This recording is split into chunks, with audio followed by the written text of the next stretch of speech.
तो ये हमारा लेक्चर नंबर 22 है। तो आज से हम स्टार्ट करने जा रहे हैं गाज़िस लॉ की एप्लीकेशंस। तो आइए स्टार्ट करते हैं। तो आज हमारी एप्लीकेशन नंबर 1 है electric field due to the infinite line of charges. मैंने आपको बताया था जिस तरह हमने इलेक्ट्रिक फील्ड फाइंड हमने पहले मेथड से की थी, वो गाज़िस लॉ की मदद से भी हम वही फाइंड करेंगे, लेकिन आपको इसमें वाज़े फ़र्क नज़र आएगा। वो ज़रा इससे कह लो डिफ़िकल्ट है और इससे हमारे साथ पास बहुत ज़्यादा आसानी होगी गाज़िस लॉ की वजह से। तो इसके लिए हम लेट कर लेते हैं। तो इनफिनिट लाइन ऑफ चार्जेस है। तो सबसे पहले हम क्या करेंगे कि लेट करेंगे हमारे पास एक वायर है, स्ट्रेट वायर कह ले या रॉड कह ले, जिसके अंदर इनफिनिट चार्जेस डिस्ट्रीब्यूट हुए हैं। लेट्स सपोज वो चार्जेस क्या हैं, पॉजिटिव। अब हमने इसके इर्द गिर्द इलेक्ट्रिक फील्ड फाइंड करनी है। इसकी इलेक्ट्रिक फील्ड फाइंड करने के लिए हम क्या करते हैं, गाज़िस लॉ को अप्लाई करना हो तो उसका पहला स्टेप होता है हम उसमें अप्लाई क्या करेंगे, एक गाज़ियन सरफेस एज्यूम करेंगे। तो इसमें गाज़ियन सरफेस, इस केस में हम एक सिलेंड्रिकल गाज़ियन सरफेस एज्यूम करेंगे। ठीक है, ये हम एक सिलेंडर की शक्ल में हम इसको गाज़ियन सरफेस को एज्यूम कर रहे हैं। तो ये इसका अपर एंड, ये इसका लोअर एंड। अब इसमें जो इलेक्ट्रिक फील्ड होगी इस रॉड की वजह से वो आउटवर्ड होगी, यानी इसकी इलेक्ट्रिक फील्ड पॉजिटिव है ना, तो ये क्या होगी, आउटवर्ड।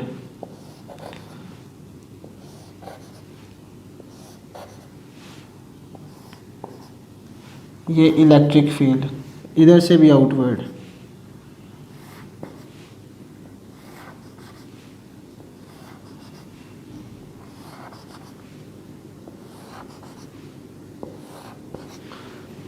ये क्या है, इलेक्ट्रिक फील्ड।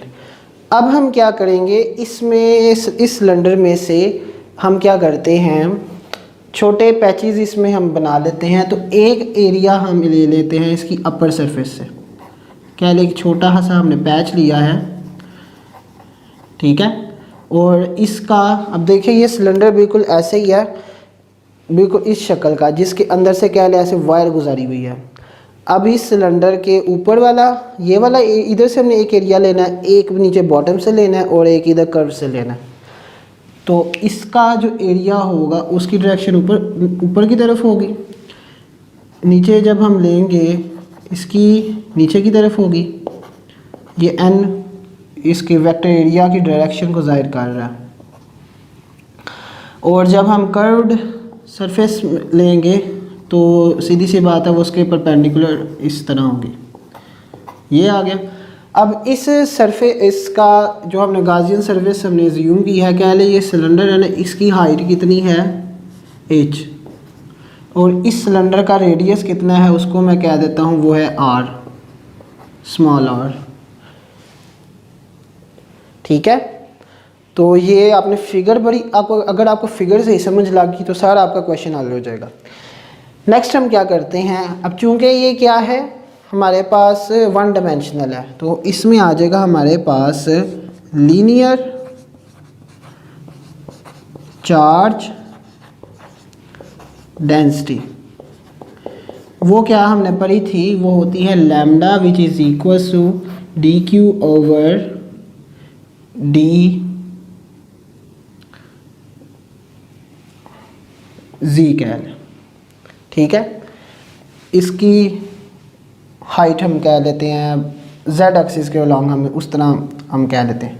अच्छा, अब इधर से हम निकालेंगे डी क्यू की वैल्यू, तो वो आ जाएगा लैम्डा डी जी।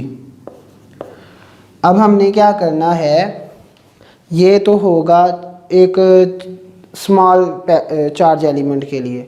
हम क्या करेंगे इसमें फॉर होल लेंथ, तो हम क्या करेंगे इंटीग्रेट कर देंगे दोनों साइड पे। तो D Q is equals to integral of lambda D G, तो ये हो जाएगा Q is equals to lambda integral of D G. अब ये डी जी असल में क्या है, होल लेंथ है इस रॉड की या फिर ये जो वायर है। ये किसके बराबर होगी, इसकी टोटल हाइट कितनी हम कह लेते हैं, अगर हम सिलेंडर के लिए अगर हम लेते हैं तो इसको मैं कह देता हूँ कि वो h है। तो lambda q is equals to lambda into H, क्योंकि जो हमारे पास dz का इंटीग्रल है वो h के बराबर आएगा। This is for this cylinder, ठीक है। अच्छा, इसको मैं चले, ठीक है। अब हम क्या करेंगे, अब हमने इस सिलेंडर के अंदर हमारे पास 3 सरफेसेस हैं। एक हमारे पास ऊपर वाली, एक bottom upper cap, bottom cap और एक कर्व्ड सरफेस है। हमने क्या करना है, हमने इलेक्ट्रिक फ्लक्स फाइंड करना है इन तीनों सरफेसेस पर। तो सबसे पहले एट अपर एंड, तो अपर एंड में जब बात करते हैं तो इसमें ज़रा गौर करें, एरिया, वेक्टर एरिया की डायरेक्शन ऊपर की तरफ है, ये इस तरफ है, और इन दोनों के दरमियान एंगल 90 डिग्रीज़ है। तो हमारे पास इलेक्ट्रिक फ्लक्स किसके बराबर था, integral of E dot d ए, ठीक है। तो हमारे पास आ जाएगा ई d A cos of theta. अब इस केस में हमारे पास एंगल कितना है 90, तो कॉज 90 कितना होता है 0। अब इसके फ्लक्स को ना मैं कह देता हूँ E1, फाई E1, तो इसके लिए फ्लक्स 0 होगा, किसके लिए, अपर एंड के लिए। सिमिलरली जब मैं लोअर एंड के लिए फाइंड करता हूँ, एट लोअर एंड या बॉटम, तो वो भी क्या होगा, डी फाई 2, ये आ जाएगा हमारे पास integral of E dot d A which is equals to integral E d A cos. अब इसमें ज़रा गौर करें, वेक्टर एरिया नीचे की तरफ है, इलेक्ट्रिक फील्ड इस साइड पे है, एंगल इनके दरमियान है 90 डिग्री, तो इधर भी आ जाएगा कॉज 90 डिग्री, और कॉज 90 कितना होता है 0। अब लास्ट में हमने फाइंड करनी है इलेक्ट्रिक फ्लक्स, हमने फाइंड करना है इस कर्व्ड सरफेस में से। तो एट यहाँ पे flux through curved surface, flux through curved surface, तो वो आ जाएगा हमारे पास कितना, फाई E3, ये आ जाएगा हमारे पास integral of E dot d A, और इसको ओपन करते हैं तो E d A cos of. अब इसमें ज़रा गौर करें, वेक्टर एरिया उसकी डायरेक्शन भी इस तरफ है और इलेक्ट्रिक फील्ड की डायरेक्शन भी इस तरफ है, मींस पैरेलल है, और एंगल 0 डिग्री है, तो इधर आ जाएगा हमारे पास cos 0 डिग्री। तो cos 0 कितना होता है 1, और इलेक्ट्रिक फील्ड क्या है इसमें कांस्टेंट होगी, तो क्या होगा, इलेक्ट्रिक फील्ड को मैं बाहर निकाल लेता हूँ, वो ये आ जाएगा ई डी ए। इसका इंटीग्रल लेंगे तो ये आ जाएगा ई ए, क्योंकि ये टोटल एरिया होगा। अब हमें कुछ वैल्यू हमें पता होना चाहिए कि for cylinder the area of cylinder is equals to 2 pi R H, ठीक है। इसमें आर इसका रेडियस था और एच इसकी हाइट थी। अच्छा, ये आ गया हमारे पास। अब हमने क्या करना है, टोटल फ्लक्स हमने फाइंड करना है। तो फ्लक्स टोटल वो कितना होगा, इन तीनों को जमा करेंगे, phi E1 plus phi E2 plus phi E3, तो 0 जमा 0 जमा ये E into 2 pi R H, बस इनकी वैल्यूज़ प्लग इन किया और हमारे पास आ जाएगा ये किसके बराबर, E into 2 pi R H, ठीक है। ये हमारे पास इलेक्ट्रिक फ्लक्स की वैल्यू आई है। अब हमें पता है एज बाय गॉसेस लॉ, वो क्या हमने पढ़ा था कि electric flux is equals to Q over epsilon naught. ठीक है, अब हम क्या करेंगे, ये इलेक्ट्रिक फ्लक्स है और ये भी इलेक्ट्रिक फ्लक्स की वैल्यू है, इन दोनों को बस कंपेयर कर देंगे। इनको बेशक आप इक्वेशंस का नाम भी दे के इधर लिख लें, कंपेयरिंग दीज इक्वेशंस, जो मर्ज़ी आप नंबरिंग दे सकते हैं। तो ये आ जाएगा हमारे पास कितना, E2πRH, ये बराबर आ जाएगा हमारे पास Q ओवर एप्सिलॉन नॉट। ठीक है, बस इन दोनों को मैंने कंपेयर करके इनकी वैल्यूज़ लिख दी हैं। इधर से हमने निकालना है E। तो इसमें एक और चीज़ बताता चलो, इसमें जो Q की वैल्यू वो बस हमने प्लग इन करनी है। तो Q की वैल्यू हमने ये निकाली थी, तो मैं क्या करता हूँ, E इधर ही रहने देता हूँ, ये आ जाएगा 1/2π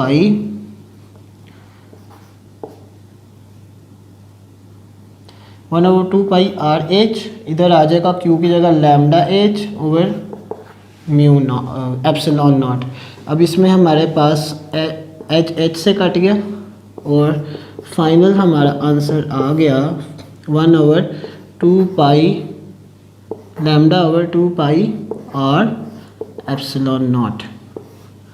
this is our final answer.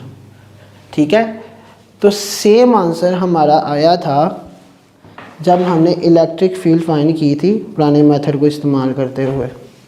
ठीक है, अब आप इस मेथड को देखें, ये बहुत ज़्यादा इजी एज़ कम्पेयर टू वो जो हमने दूसरा मेथड पढ़ा था, तो इसलिए गाज़ीज़ लॉ ज़्यादा इजी है, इसको इस्तेमाल करना ज़्यादा आसान है। ठीक है, तो उम्मीद करता हूँ आपको समझ लगी होगी। तो ये छोटे छोटे स्टेप्स फॉलो करेंगे तो इंशाल्लाह आपकी भी एक दो दफ़ा प्रैक्टिस करेंगे तो इंशाल्लाह आपका भी ये हो जाएगा, कंप्लीट हो जाएगा। तो मिलते हैं नेक्स्ट लेक्चर में, तब तक के लिए अल्लाह हाफिज़।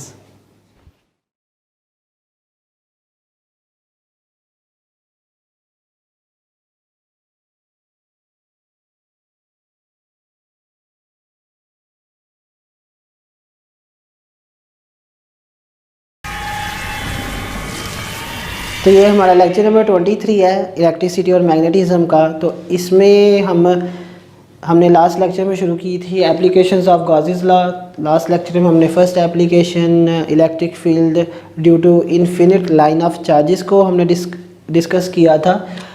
इस लेक्चर में हम डिस्कस करेंगे electric field due to infinite sheet of charges।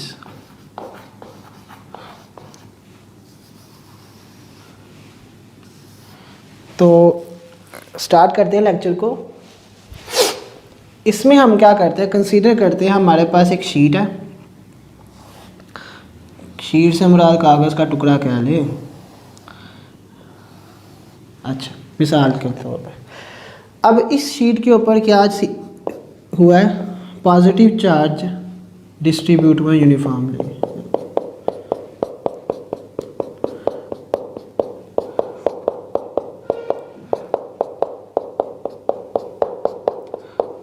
अच्छा, तो इस शीट की वजह से इलेक्ट्रिक फ्लक्स कितना होगा वो हमने फाइंड करना है। तो इसके लिए भी हम क्या करेंगे, एज्यूम कर लेंगे, हमें गाज़ीज़ लॉ में इस्तेमाल करना पड़ता है। हम क्या करते हैं, एज्यूम करते हैं एक गाज़ियन सरफेस।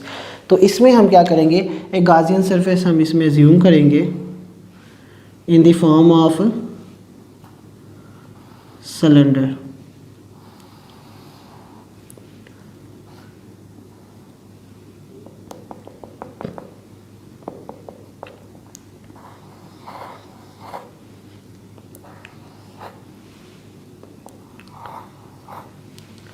ठीक है, अब इस सिलेंडर का भी सेम वही इसी तरह है कि ये जिस तरह पेपर के अंदर से ना ये ऐसे क्रॉस कर रहा है, ये कह लें हमारी शीट है, इसमें से ये सिलेंडर ऐसे क्रॉस कर रहा है। अब इसमें भी जिस तरह हमने प्रीवियस एप्लीकेशन में किया था, एक तो ये वाला होगा लोअर एंड, अपर एंड इसका हम लेंगे एरिया और एक कर्व्ड सरफेस का। तो इसमें से भी एक हम पैच ले लेते हैं। एलिमेंट वेक्टर एरिया होगा उसकी डायरेक्शन ऊपर की तरफ, नीचे वाले की नीचे की तरफ एंड, और कर्व्ड सरफेस की इस तरफ। ये डायरेक्शन वेक्टर एरिया की है। अब इसमें इलेक्ट्रिक फील्ड वो क्या होगी, ऊपर की तरफ, आउटवर्ड। कहने का मतलब ये है, जरूरी नहीं है ऊपर ही हो, आउटवर्ड होगी, ये आउटवर्ड, आउटवर्ड, आउटवर्ड, आउटवर्ड। ठीक है, तो ये हमने पिक्चर को, डायग्राम को अच्छी तरह समझ के, अगर आपको डायग्राम की समझ लगी तो पूरा क्वेश्चन आपका सॉल्व हो जाएगा। अब हम क्या करेंगे, अब चूंकि ये क्या है 2 डायमेंशनल है, इसमें सरफेस आ जाती है, तो इसमें हम बात करेंगे जो हमारे पास होगी वो क्या, सरफेस चार्ज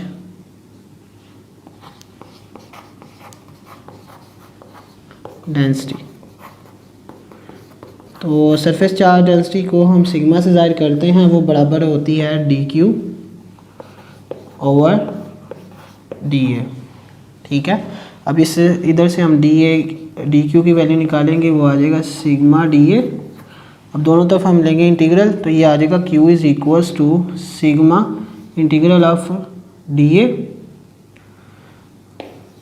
तो ये तो हमारे पास एक छोटा वेक्टर एरिया यानी इस शीट का एक हिस्सा, तो टोटल के लिए कितना आएगा फॉर होल सरफेस, वो आ जाएगा सिग्मा ए आ जाएगा, एरिया ऑफ होल सरफेस। ठीक है, अब हम क्या करेंगे, अब इसके अंदर भी 3 सरफेसेस आ जाती हैं, अपर कैप या अपर एंड, लोअर एंड और कर्व्ड सरफेस। तो हम फाइंड करेंगे फ्लक्स तीनों सरफेसेस में। तो फ्लक्स एट अपर एंड, तो अपर एंड में जब हम देखते हैं उसमें ये आता है कि जो वेक्टर एरिया है वो भी ऊपर की तरफ है और इलेक्ट्रिक फील्ड है उसकी डायरेक्शन भी ऊपर की तरफ ही है, which means the angle between them is zero, यानी ये क्या है, पैरेलल है एक दूसरे के। तो इसमें हमारा आ जाएगा इलेक्ट्रिक फ्लक्स, इसको मैं E1 कह देता हूँ, वो आएगा हमारा इंटीग्रल EA cos 0, cos 0 किसके बराबर होता है 1 के। और अभी ये मैंने पढ़ा था, ये इलेक्ट्रिक फील्ड इसमें क्या है, कांस्टेंट है, तो आ जाएगा हमारे पास E बाहर आ जाएगा, और इंटीग्रल ऑफ DA हमने भी पढ़ा है, वो किसके बराबर होगा, E वेक्टर एरिया, ये टोटल एरिया के बराबर होगा integral. Similarly at bottom end, वो क्या होगा, phi E2 which is equals to integral of EDA cos। अब इसमें भी देखें ज़रा, वेक्टर एरिया नीचे की तरफ है, इलेक्ट्रिक फील्ड भी नीचे की तरफ है, both are parallel to each other, angle is 0, so ये भी आ जाएगा cos 0। तो cos 0 कितना होता है भाई, वो होता है 1 के बराबर। तो ये आ जाएगा हमारे पास, इलेक्ट्रिक फील्ड कांस्टेंट है तो हम इसको निकालेंगे बाहर, तो ये आ जाएगा integral of DA which is equals to integral of DA किसके बराबर है, A के, यानी टोटल एरिया, ये आ गया। अब at through curved surface, through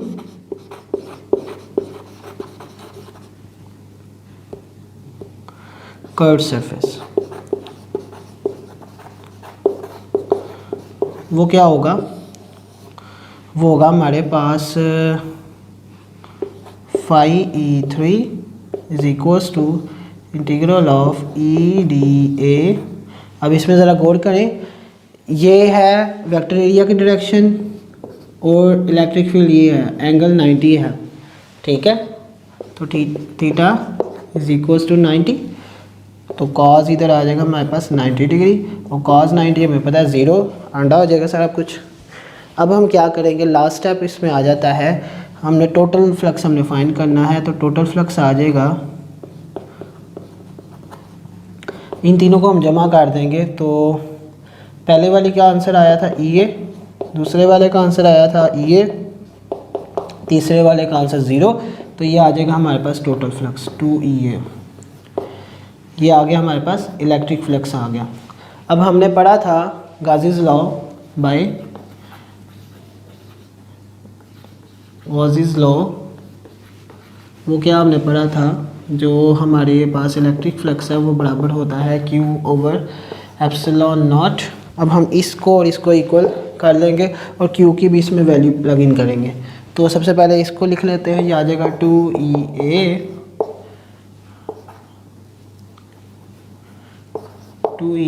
is equals to Q की जगह वैल्यू आएगी सिग्मा इंटू A और ओवर में आ जाएगा ε0। A से कैंसिल होगा, इधर से E निकालेंगे तो आ जाएगा हमारे पास σ/2ε0। तो ये आ गया electric field due to infinite sheet of charges. तो देखिए बहुत ज़्यादा सिंपल मेथड, आपने गाज़ीज़ लॉ को इस्तेमाल करते हुए हम कितनी आसानी से हम ये चीज़ें हम फाइंड कर लेते हैं as compare to other method जो हमने पहले पढ़ा था, तो उसमें हमारे पास बहुत ज़्यादा डिटेल थी। तो ये बहुत ज़्यादा आसान है। तो आपने बस छोटे अपने स्टेप आपने फॉलो करने हैं और आपको सही आंसर इसका मिल जाएगा और समझ लग जाएगी। थोड़ी सी प्रैक्टिस करनी है आपने।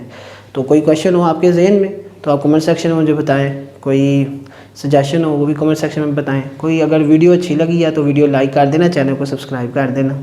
तो इंशाल्लाह मिलते हैं नेक्स्ट लेक्चर में, तब तक के लिए अल्लाह हाफिज़।